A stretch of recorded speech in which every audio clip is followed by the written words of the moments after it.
आज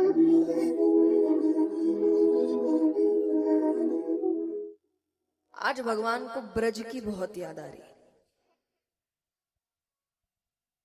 ऐसे उनको याद रोज आती थी, पर होते ना कि जब आपके परिवार में से कुछ लोग बाहर काम करते हैं या बाहर पढ़ते हैं तो आप उनको याद रोज करते हैं, पर किसी किसी दिन बहुत याद आती है। ऐसा लगता है आज वो मिल जाए या आज वो दिख जाए।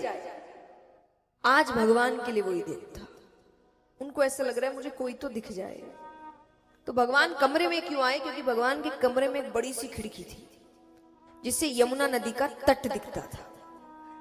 तो वहां के खड़े हुए, उनको लग रहा है आज मुझे कोई दिख जाए, कोई ग्वाला दिख जाए, कोई गोपी दिख जाए, यशोदा मैया दिख जाए, नंद बाबा दिख जाए, कोई तो दिख जाए मुझे।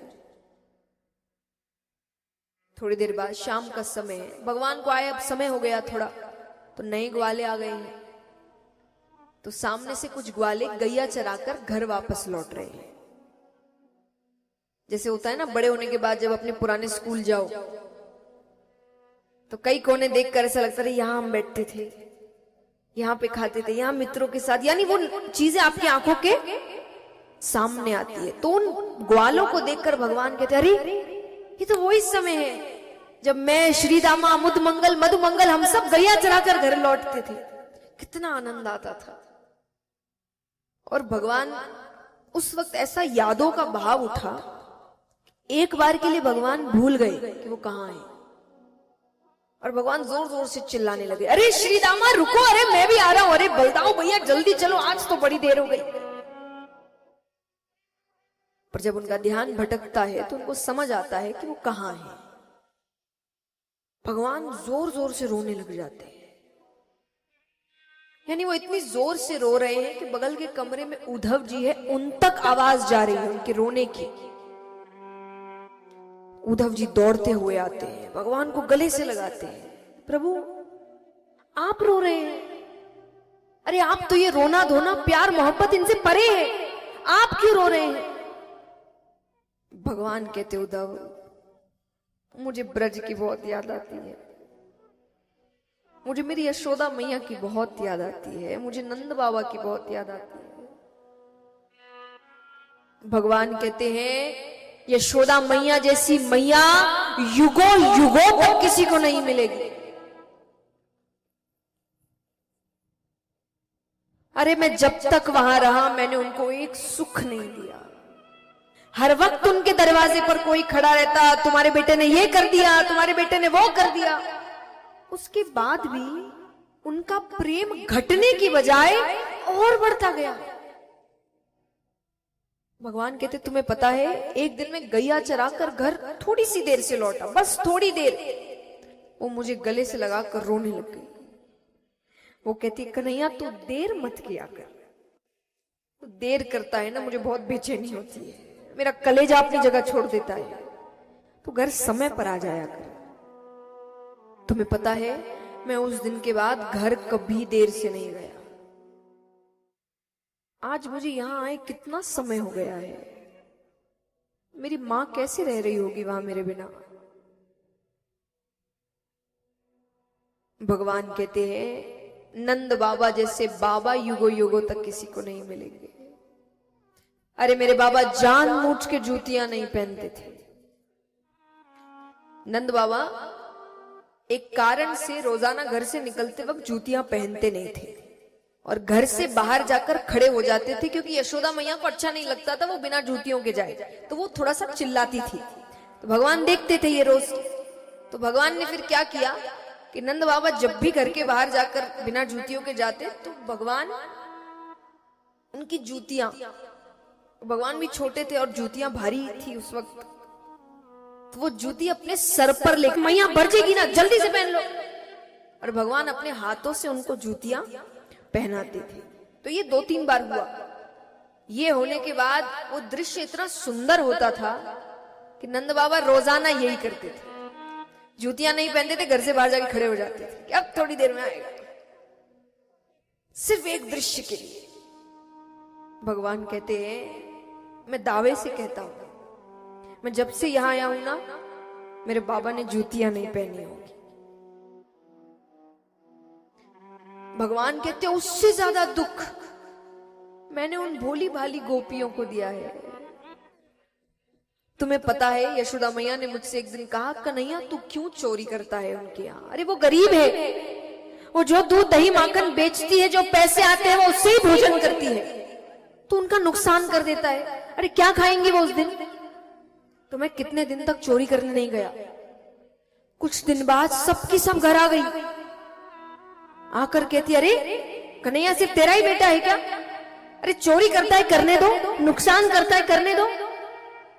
असल में गरीब तो उस दिन हो जाएंगे जिस दिन कन्हैया घर छोड़कर चला जाएगा।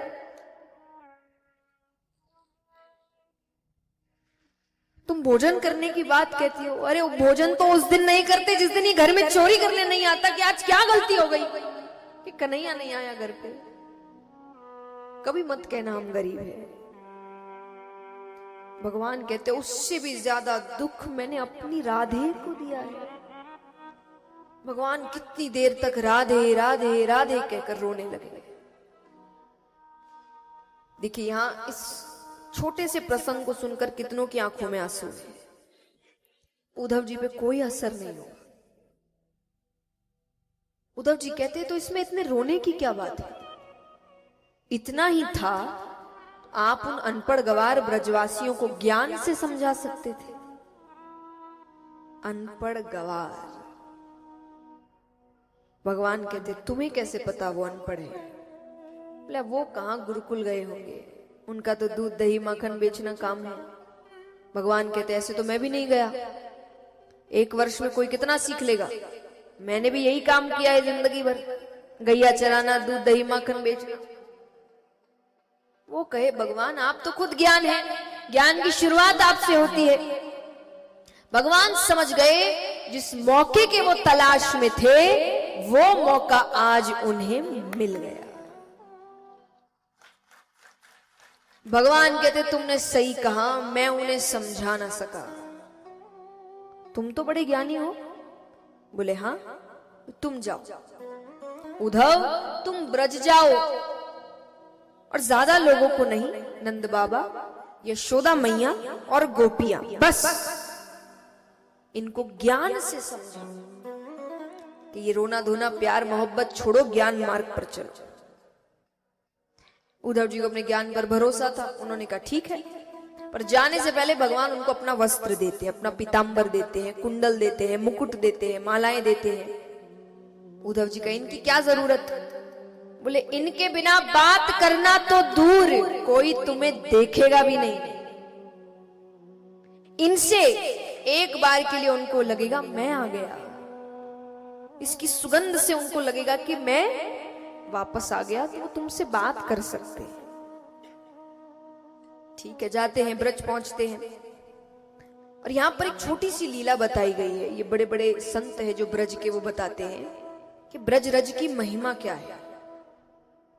जब उद्धव जी प्रवेश कर रहे थे, जो ऐसे उन्होंने ब्रज में प्रवेश किया, शाम का समय था, तो रज धुली उड़ रही है, तो वो उनके मस्तक पर बैठती है। तो सामने वो देख रहे हैं कि कुछ ग्वाले गैया चराकर घर लौट रहे हैं, और अचानक उद्धव जी को उन ग्वालों के बीच कृष्ण और बलराम दिख रहे हैं कि भगवान कभी गैया के ऊपर बैठ रहे हैं, कभी किसी ग्वाले के कंधे पर हाथ रख रहे हैं, कभी किसी को छेड़ रहे हैं। और उनको अटपटा लगा तो वो ध्यान हटाते और फिर लीला अदृश्य हो जाती। तो यहां पर जब ये संत ये प्रसंग सुनाते हैं, वो कहते हैं कि ये ब्रजरज की महिमा है। ऐसे ही नहीं है कि आज भी बड़े बड़े संत ब्रज में जाके मिट्टी में लोटपोट होते हैं, वृक्षों से आलिंगन करके रोते हैं, दीवालों को छूते हैं। क्यों? उन्हें लगता है नहीं पता किस रास्ते से भगवान चल कर गए। आपको क्या पता इतनी देर से जिस दीवार पर अब हाथ रख के खड़े हो, उस दीवार पर भगवान हाथ रखकर खड़े हुए हो। लीला तो हुई है ना वहां। ऐसी कितनी जगह होगी जिसको शायद छेड़ा अभी तक नहीं गया होगा, तो वो स्थान होंगे जहां भगवान खड़े हुए होंगे, भगवान बैठे होंगे, भगवान हाथ रखे होंगे। उद्धव जी ब्रज के अंदर प्रवेश करते हैं, तो कुछ गोपियां जा रही थी, तो उन्होंने उनको आवाज लगाया, कह रहे सुनो, नंद बाबा का घर कौन सा है? गोपियां कहती मथुरा से आए हो? तुम्हें कैसे पता? बोले मथुरावासी पूछते हैं, बाकी तो ब्रज में ऐसा कोई नहीं जिसको ये ना पता हो कि कृष्ण कहां रहता था।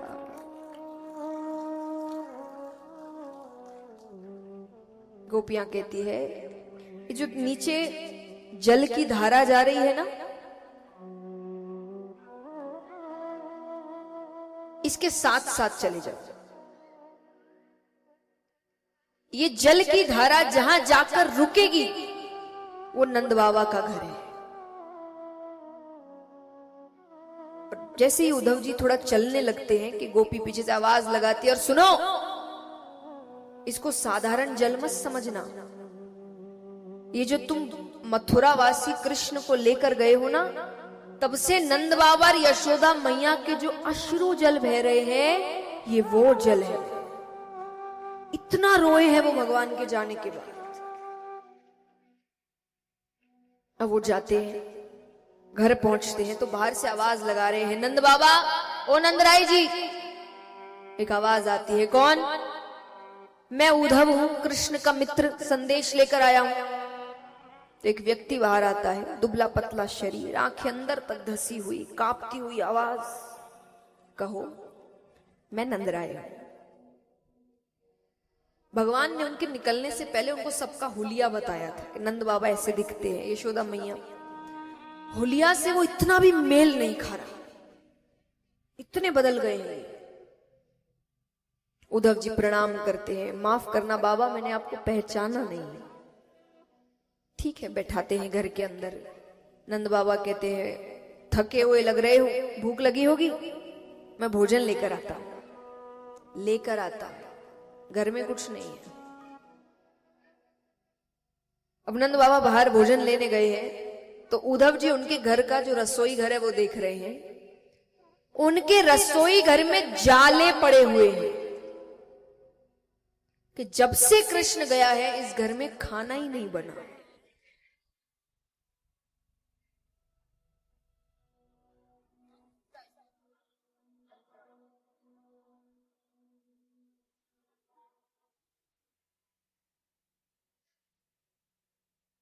नंद बाबा भोजन लेकर आते हैं, भोजन कराते हैं। अब दोनों के बीच बात शुरू ही होने वाली है कि इतने में एक कमरे से यशोदा मैया निकलती है। जैसा मैंने कहा, उद्धव जी को कोई दूर से देख ले तो उनको क्या लगता? एक बार के लिए वो जोर से चिल्लाती है, कन्हैया तू आ गया। नंद बाबा कहते, कन्हैया नहीं है, मित्र है, संदेश लेकर आया है।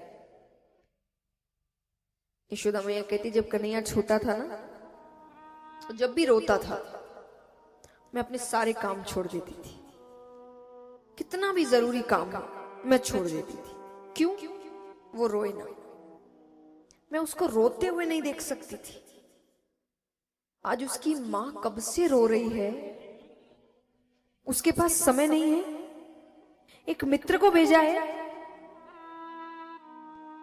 उद्धव जी कहते हैं, मैया कन्हैया को खुदगर्ज मत समझना, वो आप सबको बहुत याद करता है। मैं जब यहां आ रहा था तो देवकी माता ने आपके लिए एक संदेश भेजा। जब भगवान नए नए आए थे ना पहली बार, तब देवकी माता और यशोदा मैया के बीच एक बार वार्तालाप हुई थी कि कैसे रहता है, क्या खाता है, मैं क्या करूं उसके लिए, उसका रहन सहन कैसा है, ये जानने के लिए। तो अब दूसरी बार देवकी माता ने एक संदेश भेजा है उद्धव जी के थ्रू। तो वो कहती है, देवकी माता ने कहा कि यशोदा धन्य है तेरे लालन पालन को, पर तूने कहा था तेरा बेटा बहुत चंचल है, बहुत शैतानी करता है, घर में कदम नहीं रखता, दिन भर बाहर घूमता रहता है। यहां तो वो घर से बाहर कदम नहीं रखता, शैतानी करना तो दूर, मैंने कृष्ण को ठीक से मुस्कुराते हुए नहीं देखा कि वो खुल के हंसता कैसे है। देवकी माता कहती, तूने कहा था कि वो खाने पीने का बड़ा शौकीन है, तुम उसको दिन में 8 बार भोजन कराती थी। यहां पर एक दिन मैंने उसके लिए गौरस से बनी एक मिठाई बनाई, तो जो कन्हैया यशोदा मैया की याद आती है, वो मुझे खिलाती थी। ये सब मुझे मेरे ब्रज की याद आती है। ये सब मत करो। इससे ज्यादा यशोदा मैया सुन ही नहीं पाई। वो बेहोश हो गई। नंद बाबा उनको कमरे में सुला देते हैं। नंद बाबा कहते हैं इतनी देर आराम करती है जब तक ये बेहोश रहती है, वरना ये पागलों की तरह ब्रज में घूमती है।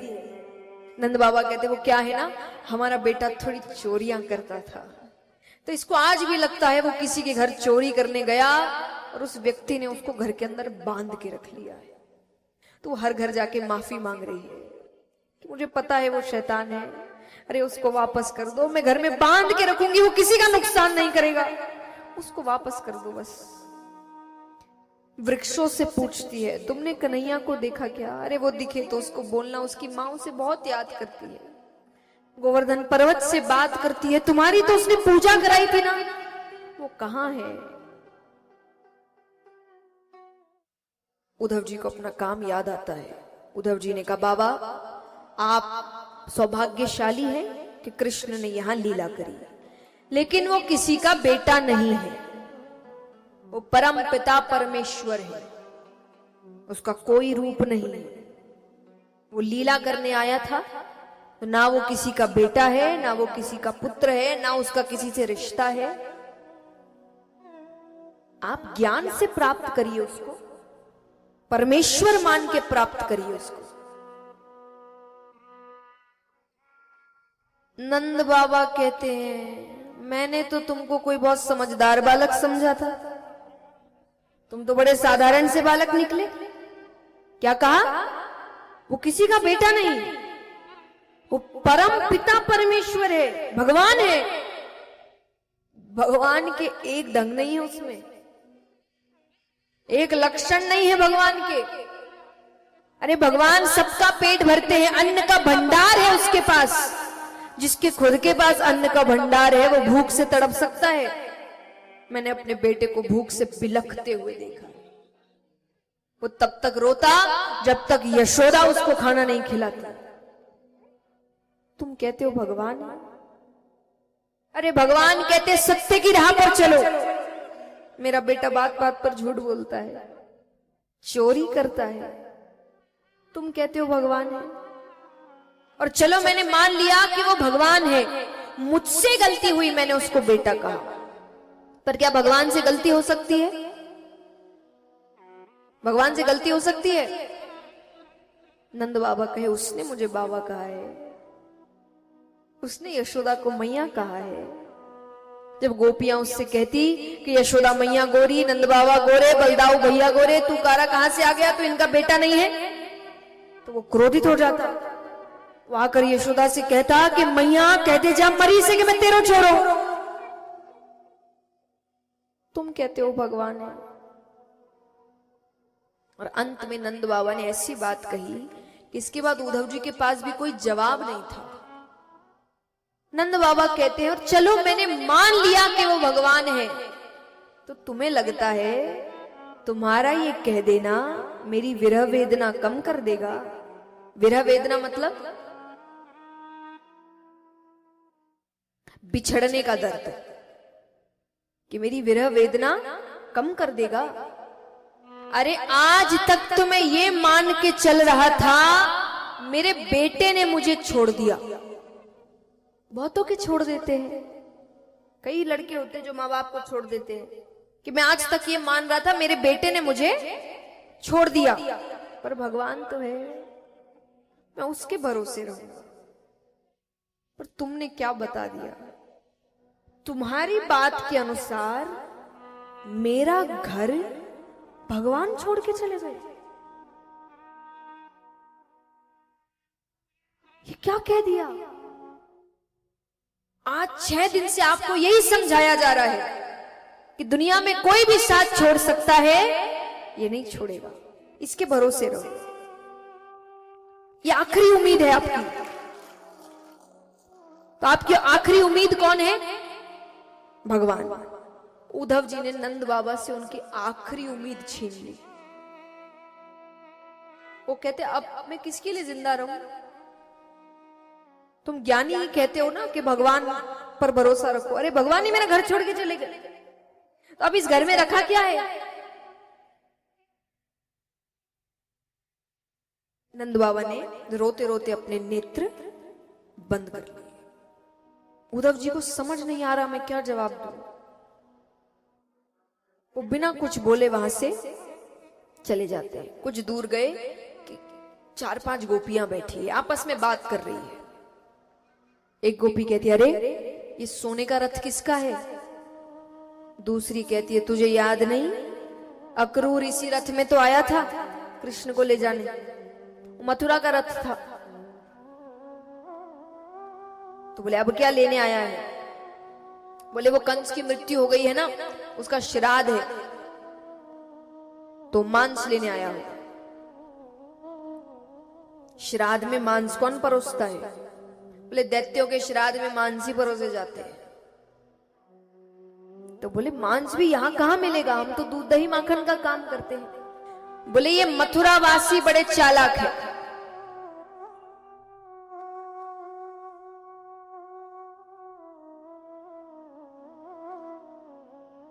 वो कहे कि ये मथुरा वासी बड़े चालाक है, इनको पता है कि जब से कृष्ण गया है ब्रज में सब मरे हुए घूम रहे हैं, किसी में जान नहीं है। तो मरे हुए में का हृदय निकालना कौन सी बड़ी बात है। और इन्होंने तो अपने स्वाद का भी ध्यान रखा है कि भाई जो प्रेमी होते हैं उनका हृदय बड़ा मीठा होता है। तो गोपी कहती है, तो तुम्हारा हृदय मांगेंगे तो दे दोगी? क्यों नहीं, मामा के श्राद्ध में भांजा भी तो होगा, सारे काम तो वही देख रहा होगा। वो हृदय देखकर समझ जाएगा ये किस गोपी का हृदय। हम उसके पास नहीं जा सकते, वो हमारे हृदय ही देख ले कि हमें कितनी पीड़ा हो रही है। कैसे भाव है। ऐसे भाव एक बार मीराबाई के थे। मीराबाई एक बार भगवान का भजन करने बैठती है, पेड़ के नीचे खूब मना रही है, खूब रो रही है कि दर्शन दे दे भगवान। भगवान नहीं आ रहे। अब वो गाए जाए रोए जाए, गाए जाए रोए जाए, पर भगवान नहीं आ रहे। तो उस पेड़ के ऊपर एक कौवा बैठा था, बहुत आवाज कर रहा था बार बार बार बार। तो उसको क्रोध आ रहा है, अब भगवान पे क्रोध उतार नहीं सकती, तो वो कौवे से एक बात कह रही है, बहुत सुंदर दोहा है उनका। मीराबाई कहती है कि काढ़े कलेजो मैं धरू रे, कि काढ़े कलेजो मैं धरू रे, कागा तू ले जा। कि तुझे भूख लग रही है इसलिए चिल्ला रहा है ना, मैं अपना कलेजा निकाल कर देती हूँ खाने के लिए, लेकिन एक शर्त है, यहां नहीं खाना। कि काढ़े कलेजो मैं धरू रे, कागा तू ले जा। और जादे सामारो पिया बसे, वो देखे तू खा। कि जादे सामारो पिया बसे, वो देखे तू खा। यहाँ नहीं खाना, उसके सामने ले जाके खाना, उसको पता चले पीड़ा क्या होती है, उसको मजाक लग रहा है ये सब। ऐसे भाव आज गोपियों के कि वो भगवान से मिलने के लिए कलेजा निकाल कर देने को तैयार है, लेकिन उनको मिलना है बस एक बार। उद्धव जी उनके पास आते हैं, समझ जाती है कि भेजा तो कृष्ण नहीं है, कपड़े देखकर समझ जाती है, सुगंध से समझ जाती है। तो बैठाती है, पहले तो उद्धव जी बैठते हैं, फिर कहती है कि ये कपड़े कृष्ण ने पहनाए हैं। अब वो गुस्सा भी तो है ना कि भगवान आ नहीं रहे, तो ताने भी दे रही है। तो वो कहे कि कपड़े कृष्ण ने पहनाए हैं। बोले हाँ, तुम्हें कैसे पता? बोले दिखावा कर रहे हैं, क्योंकि भगवान के सारे वस्त्र अब सोने के हैं। राजा है ना वहां, यहां तो राजा नहीं थे, इतना सोना भगवान यहां कहां पहनते थे, ग्वाले थे। तो गोपियां कहती कि ऐश्वर्य दिखा रहे हैं कि राजा बन गए हैं। उद्धव जी कहते तुम्हारे लिए संदेश भेजा है, बोले कैसा संदेश? कि तुम ये रोना धोना छोड़कर ज्ञान मार्ग पर चलो। अरे वो किसी का बेटा नहीं, वो परम पिता परमेश्वर है, उसका कोई रूप नहीं, उसकी आंखें नहीं, उसके पैर नहीं, उसके हाथ नहीं। गोपियां हंसने लगी। उद्धव जी कहते हंस क्यों रही हो? अरे बोले आंख नहीं तो किसकी आंखों में यशोदा मैया मोटा मोटा काजल डालती थी, हाथ नहीं तो किसने हमारी मटकियां फोड़ी, पैर नहीं तो कौन हमारी गैयाओं को चराने ले जाता था। अरे इतनी मुश्किल से तो हमने उसमें प्रेम रस भरा था, आप फिर से उसको रूखा सूखा बनाने पर तुले हुए। और गोपियां कहती है क्या कहा? मन ज्ञान मार्ग पर लगाओ। बोले हाँ। तो बोले आप तो बड़े ज्ञानी हैं। बोले हाँ है। तो एक बात बताइए, मन कितने होते हैं? बताओ मन कितने होते हैं? उद्धव जी कहते एक। बोले वो तो कब का कृष्ण को दे दिया, अब कहीं और लगाने के लिए मन होना भी तो चाहिए। कृष्ण से कहो वापस कर दे तो ज्ञान पर भी लगा देंगे। फिर पीछे से गोपी आती है, और चलो अगर हम सोचे भी तो हमें फायदे भी तो पता होने चाहिए। ज्ञान मार्ग पर चलने से क्या होगा उद्धव जी? तो बोलते कल्याण होगा, स्वर्ग मिलेगा, सबको चाहत है स्वर्ग की। गोपियां कहती हम ठोकर मारते हैं इस स्वर्ग को। अगर आप कहे कि कृष्ण प्रेम से दूर होने से हमें स्वर्ग मिलेगा, हम ठोकर मारते हैं इस स्वर्ग को। और अगर कृष्ण प्रेम में रहने से हमें नरक मिलेगा, तो हम जन्मों जन्मों नरक में रहने को तैयार हैं। उद्धव जी कहते हैं अभी तो बड़ा कह रही थी कि वो ऐश्वर्य दिखा रहे हैं, वो राजा बन गए हैं, यानी उसको ताना दे रही थी, अब उसी के लिए कह रही हो। गोपियां कहती है यही तो प्रेम है। प्रेम क्या है कि प्रेमी को छोड़ सकते हैं, उसकी बातें नहीं छोड़ सकते। तो गोपियां कहती है कि कारे को छोड़ो जा सके, पर कारे की कथा ना छोड़ी जाए। कि वो पास नहीं है ये सहन कर सकते हैं, पर उसकी बात ना करे ये सहन नहीं कर सकते। उसी पे तो जिंदा है। आज उसकी बातें भी बंद हो जाए तो हम जिंदा ही ना रहे। और गोपियां कहती है हमें पता है आपको हमारी बात समझ नहीं आ रही ना, हम पागल लग रहे हैं ना, कि कभी कुछ बोलती है कभी कुछ बोलती है, पूरी दुनिया को पागल लगते हैं। और असलियत बताएं उद्धव जी, हमको फर्क भी नहीं पड़ता कि आपको क्या लगता है। हमारी बात या तो हम जानते हैं या तो कृष्ण जानता है। गोपियां बड़ी सुंदर बात कहती है उद्धव जी से। आशा करता हूं आप सभी को हमारा यह वीडियो पसंद आया होगा। अगर आप चाहते हैं कि हम ऐसी वीडियो और लाते रहे तो हमारे चैनल शौर्य क्रिएशन को सब्सक्राइब करें और हां, बेल आइकन को दबाना ना भूलें।